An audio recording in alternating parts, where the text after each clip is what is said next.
¿Alguna vez te has detenido a pensar por qué la Biblia menciona tantas veces a Jericó, pero revela tan poco sobre cómo era la vida cotidiana dentro de sus muros? Este antiguo lugar aparece más de 70 veces en las Escrituras, pero siempre de manera muy puntual, como si estuviese envuelto en un velo de misterio.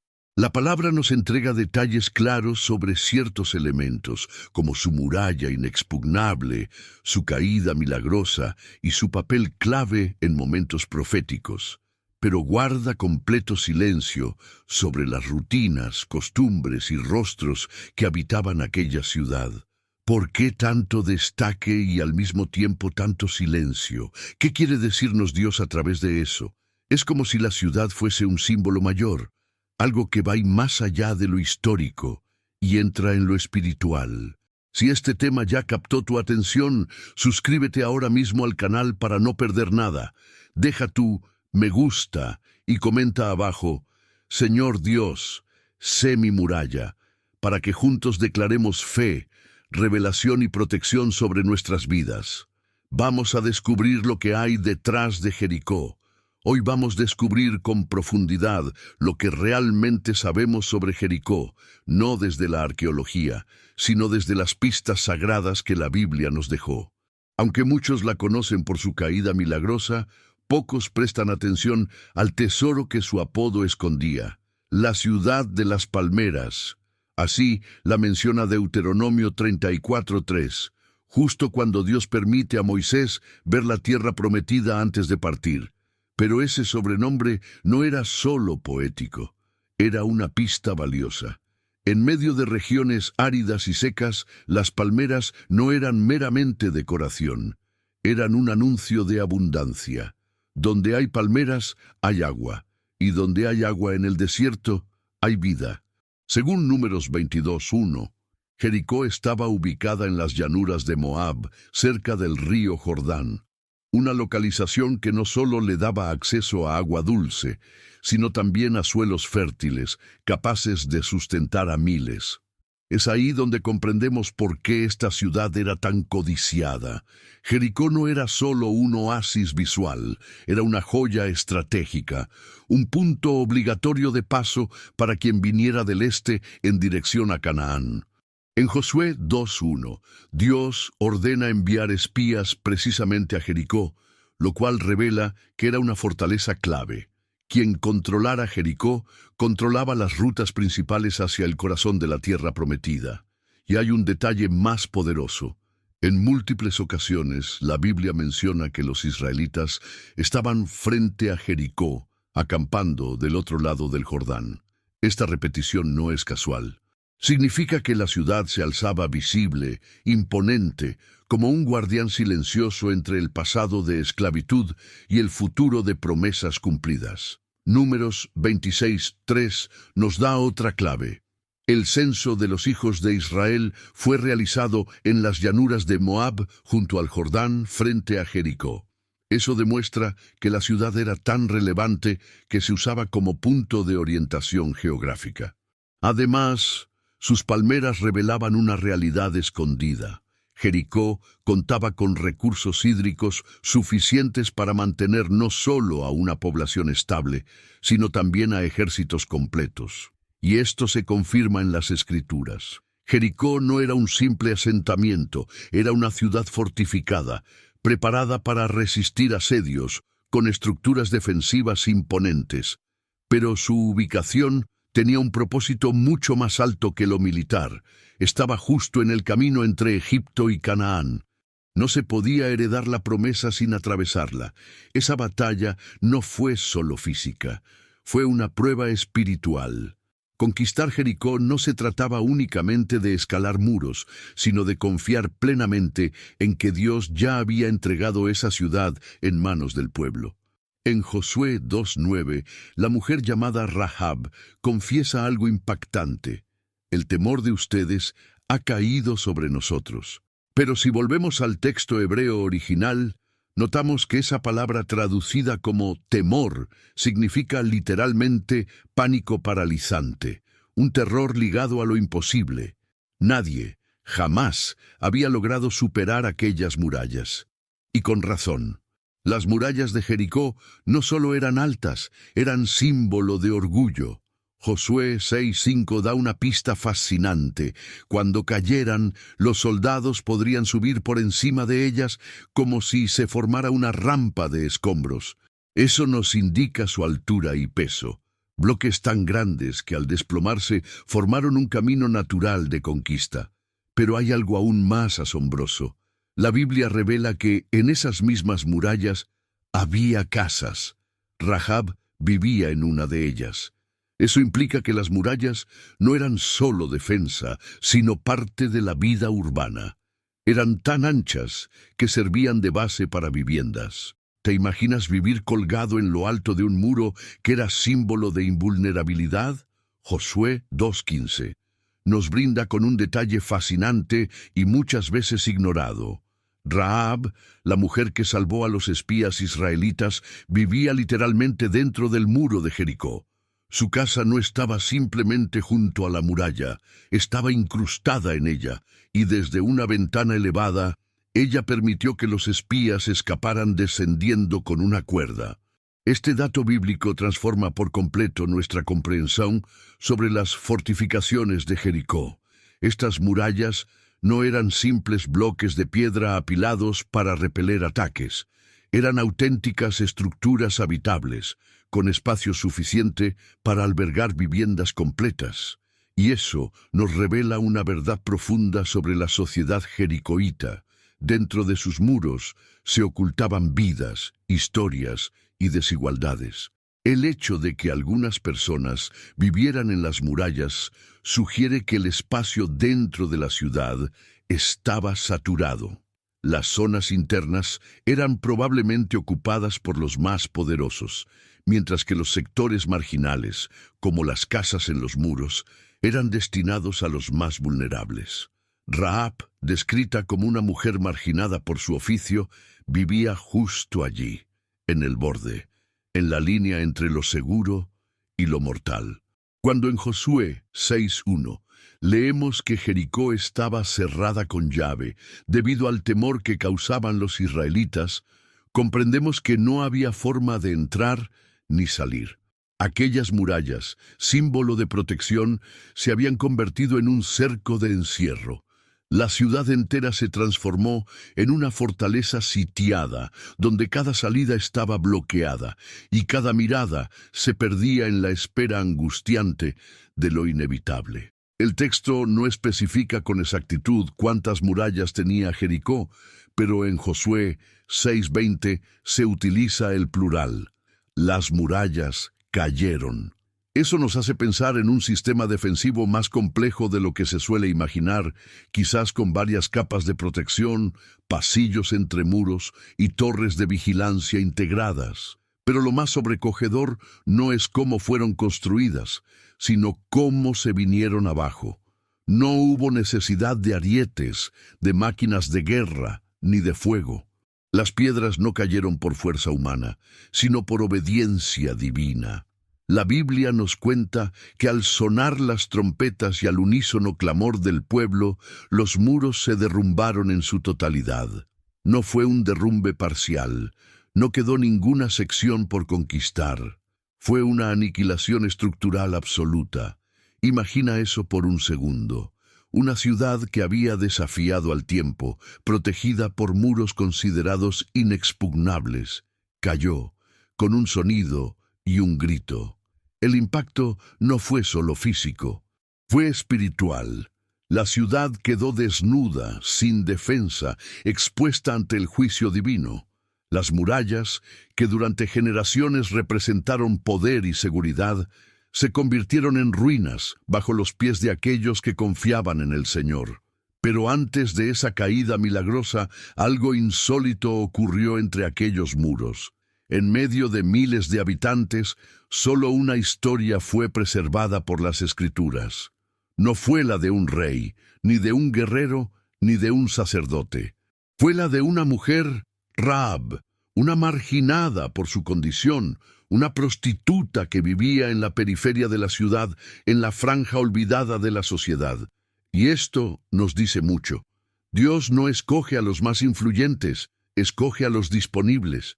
Mientras los poderosos de Jericó confiaban en sus muros, Rahab confió en algo mayor, en la palabra del Dios de Israel. Esa decisión cambió su destino y la convirtió en parte del linaje de reyes y del Mesías mismo. Jericó era una ciudad vibrante, llena de pessoas, mercados, soldados e uma vida urbana em constante movimento.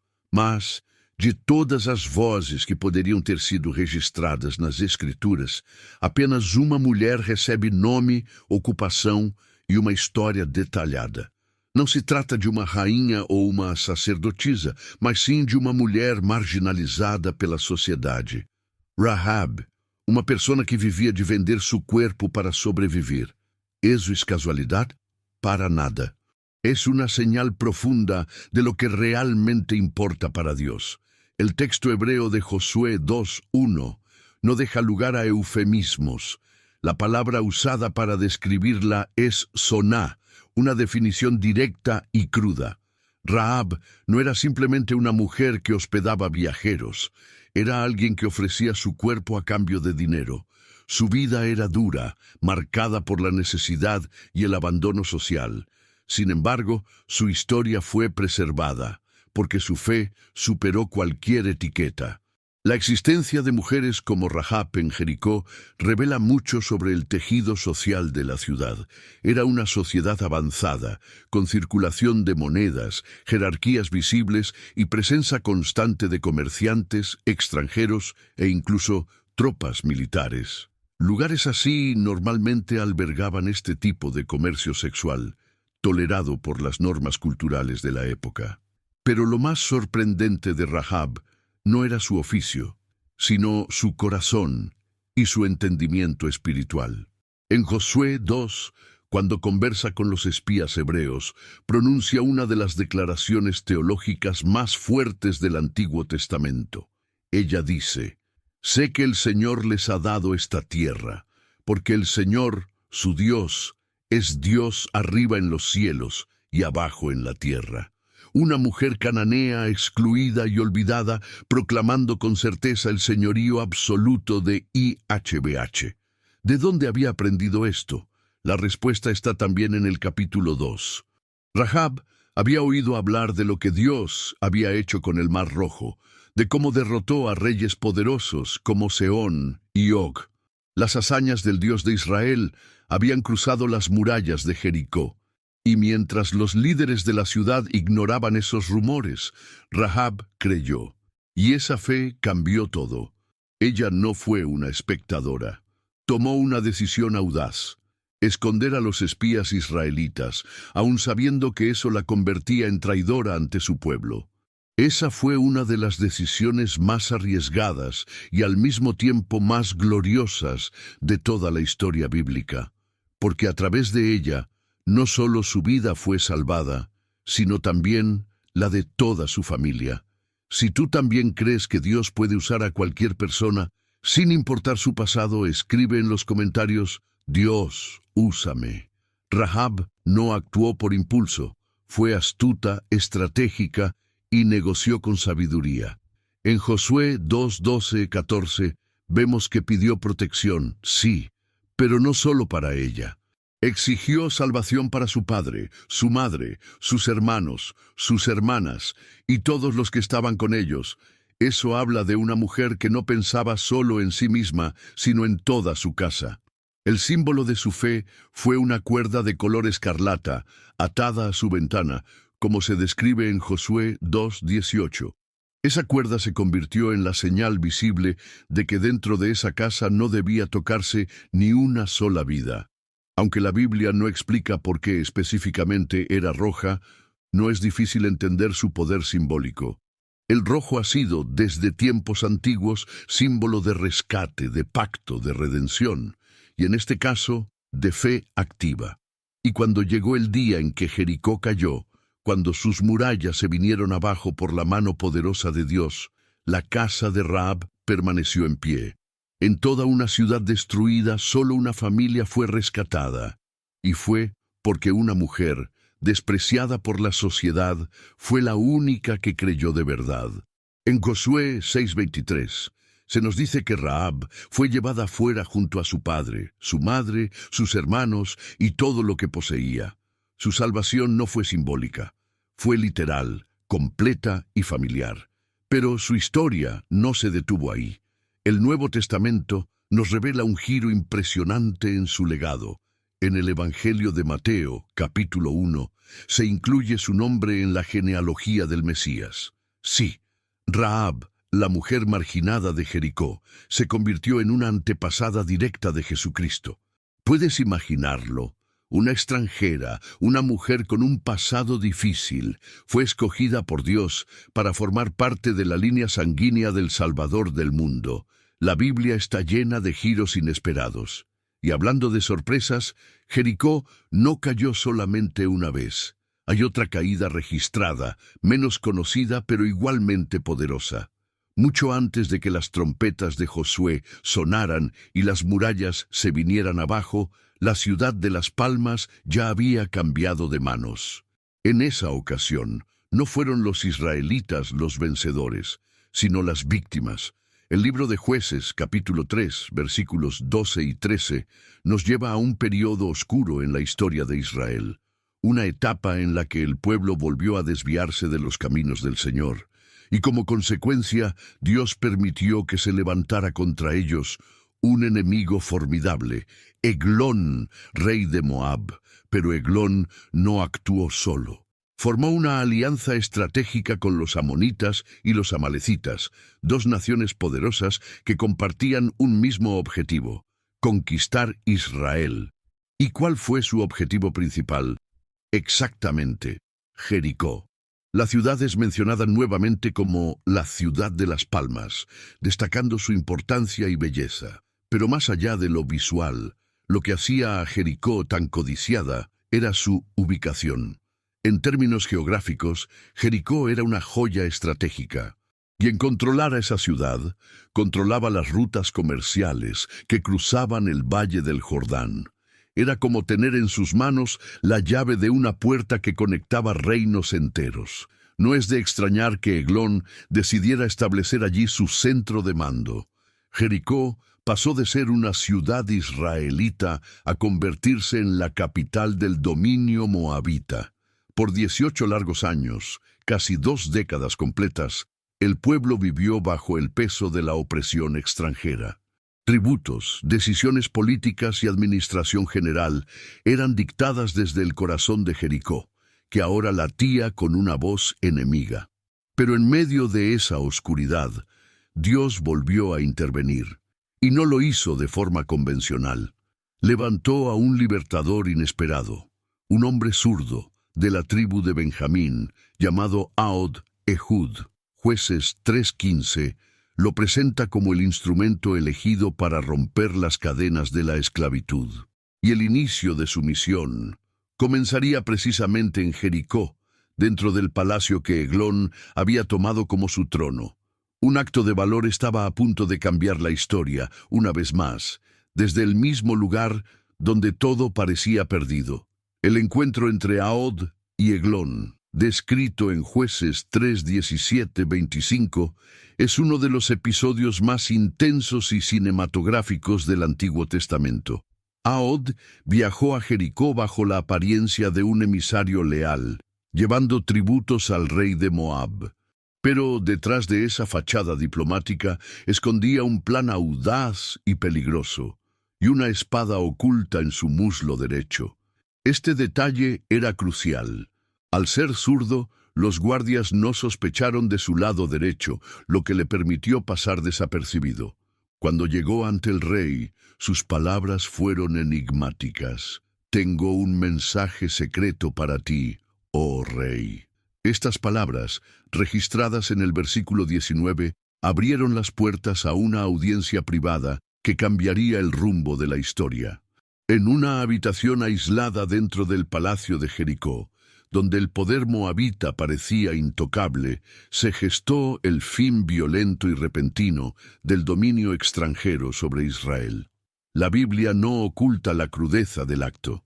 Describe el momento con un nivel de detalle que subraya tanto la brutalidad como el coraje de Ahod. Eglón, el monarca, era un hombre corpulento, y al recibir la estocada, su propio cuerpo cubrió la hoja de la espada. Jueces 3:22 lo narra con un realismo impactante. La hoja se hundió completamente y no pudo ser extraída. Fue un acto fulminante, inesperado, definitivo. Después de ejecutar su misión, Ahod logró huir de Jericó sin ser capturado y rápidamente movilizó al ejército de Israel. El resultado fue una victoria arrolladora. Jueces 3:29 afirma que unos 10.000 soldados moabitas fueron derrotados en aquella jornada. Jericó, una vez más, regresaba a manos israelitas. Pero la memoria de la ocupación extranjera dejó una advertencia clara. Mientras Jericó existiera, su riqueza y posición la convertirían en un blanco codiciado para imperios ambiciosos. Y esa advertencia se materializaría siglos más tarde. Cuando los babilonios se lanzaron sobre la región, Jericó volvió a ser escenario de conflictos que cambiarían el destino de toda una nación. A pesar de haber sido destruida y maldecida por Josué, la ciudad de Las Palmas no desapareció para siempre. 1000 años después de su colapso, Jericó resurgió, reconstruida y habitada, y se convirtió en el telón de fondo de algunos de los momentos más conmovedores del ministerio de Jesús. En el Nuevo Testamento, Jericó ya no es una ciudad de guerra, sino un lugar de milagros. Y el primer rostro que conocemos en esta nueva Jericó es el de un hombre ciego llamado Bartimeo. Marcos 10:46 lo presenta así: Y vino a Jericó, y al salir de Jericó, él y sus discípulos y una gran multitud, Bartimeo el ciego, hijo de Timeo, estaba sentado junto al camino mendigando. Su nombre, Bartimeo, que significa hijo de Timeo, nos revela que incluso en su condición vulnerable tenía raíces y una identidad reconocida entre los habitantes. Él no era invisible para la ciudad, pero sí lo era para muchos que lo rodeaban. Vivía junto al camino, un lugar estratégico para un mendigo, porque Jericó seguía siendo una ruta transitada por comerciantes, peregrinos y viajeros que cruzaban entre Judea y las regiones orientales. Pero ese día, algo fuera de lo común ocurrió. Al escuchar que Jesús de Nazaret pasaba cerca, Bartimeo alzó la voz sin temor y clamó: «Jesús, hijo de David, ten misericordia de mí». Marcos 10:47. Lo más asombroso no fue solo su grito de fe, sino su persistencia. Muchos intentaron silenciarlo, reprendiendo su atrevimiento, pero él, en lugar de callar, gritó con más fuerza. Su desesperación se transformó en una fe ruidosa, una fe que no se conformaba con ser ignorada.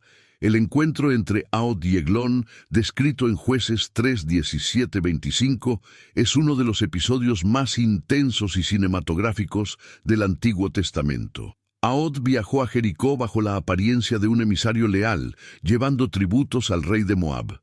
Pero detrás de esa fachada diplomática escondía un plan audaz y peligroso, y una espada oculta en su muslo derecho.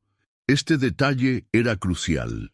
Al ser zurdo, los guardias no sospecharon de su lado derecho, lo que le permitió pasar desapercibido. Cuando llegó ante el rey, sus palabras fueron enigmáticas. «Tengo un mensaje secreto para ti, oh rey». Estas palabras, registradas en el versículo 19, abrieron las puertas a una audiencia privada que cambiaría el rumbo de la historia. En una habitación aislada dentro del palacio de Jericó, donde el poder moabita parecía intocable, se gestó el fin violento y repentino del dominio extranjero sobre Israel. La Biblia no oculta la crudeza del acto. Describe el momento con un nivel de detalle que subraya tanto la brutalidad como el coraje de Ahod. Eglón, el monarca, era un hombre corpulento, y al recibir la estocada, su propio cuerpo cubrió la hoja de la espada. Jueces 3:22 lo narra con un realismo impactante. La hoja se hundió completamente y no pudo ser extraída. Fue un acto fulminante, inesperado, definitivo. Después de ejecutar su misión, Ahod logró huir de Jericó sin ser capturado y rápidamente movilizó al ejército de Israel. El resultado fue una victoria arrolladora. Jueces 3:29 afirma que unos 10.000 soldados moabitas fueron derrotados en aquella jornada. Jericó, una vez más, regresaba a manos israelitas. Pero la memoria de la ocupación extranjera dejó una advertencia clara. Mientras Jericó existiera, su riqueza y posición la convertirían en un blanco codiciado para imperios ambiciosos. Y esa advertencia se materializaría siglos más tarde. Cuando los babilonios se lanzaron sobre la región, Jericó volvió a ser escenario de conflictos que cambiarían el destino de toda una nación. A pesar de haber sido destruida y maldecida por Josué, la ciudad de Las Palmas no desapareció para siempre. 1000 años después de su colapso, Jericó resurgió, reconstruida y habitada, y se convirtió en el telón de fondo de algunos de los momentos más conmovedores del ministerio de Jesús. En el Nuevo Testamento, Jericó ya no es una ciudad de guerra, sino un lugar de milagros.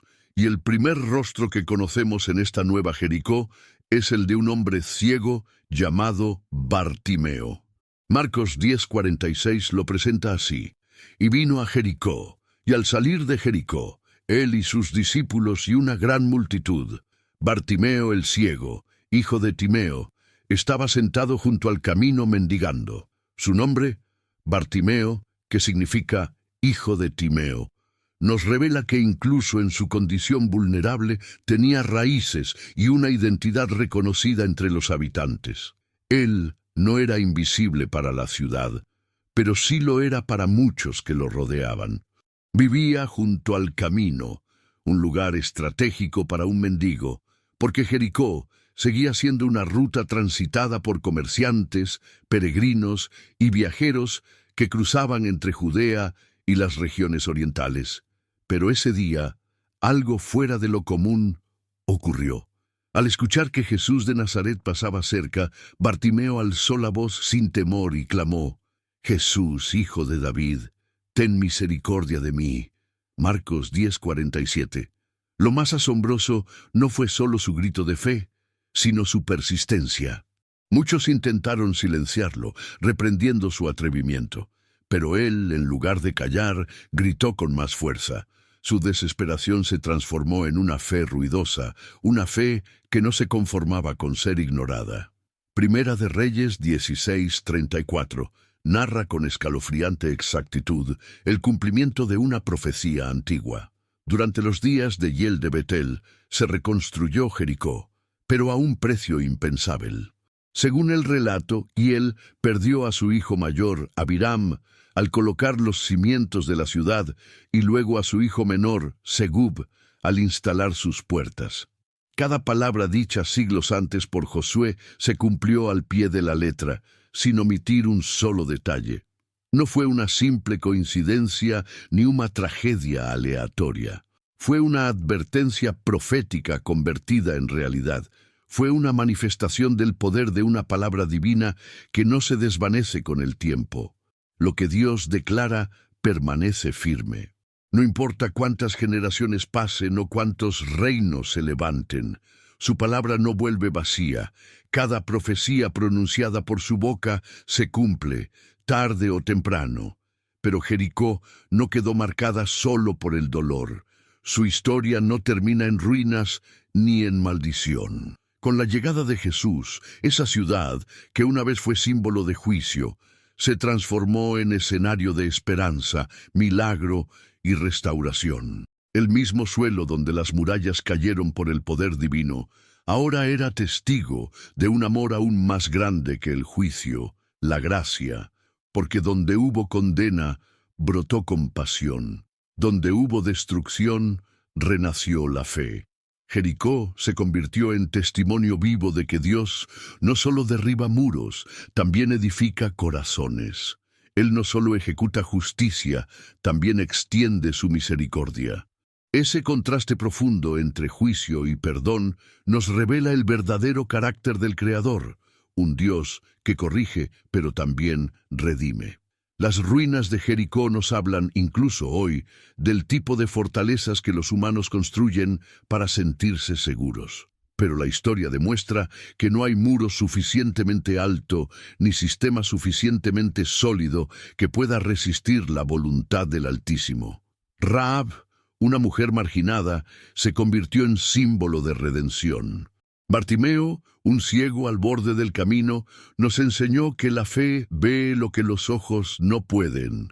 Y Zaqueo, despreciado por su pueblo, encontró en Jesús la oportunidad de comenzar de nuevo. Cada nombre, cada escena, cada milagro ocurrido en Jericó es una prueba de que para Dios nadie es invisible y nada está perdido. Y el cumplimiento de la profecía sobre Hiel es un recordatorio poderoso. Cuando Dios habla, el universo escucha. Sus palabras, sean de advertencia o de bendición, no tienen fecha de caducidad, son eternas. Jericó ya no tiene reyes ni murallas. Su poder político desapareció hace siglos, pero su legado espiritual sigue vivo, retumbando desde las páginas de las Escrituras hasta el corazón de quienes tienen oídos para oír. Su verdadera herencia no está en sus piedras antiguas, sino en las verdades eternas que reveló. Y si tú crees que Dios siempre cumple lo que promete, ya sea para juzgar o para bendecir, escribe aquí abajo en los comentarios: Dios es fiel. No olvides suscribirte, activar la campanita, dejar tu me gusta y compartir este mensaje con alguien que necesita recordar que incluso entre las ruinas, Dios sigue hablando.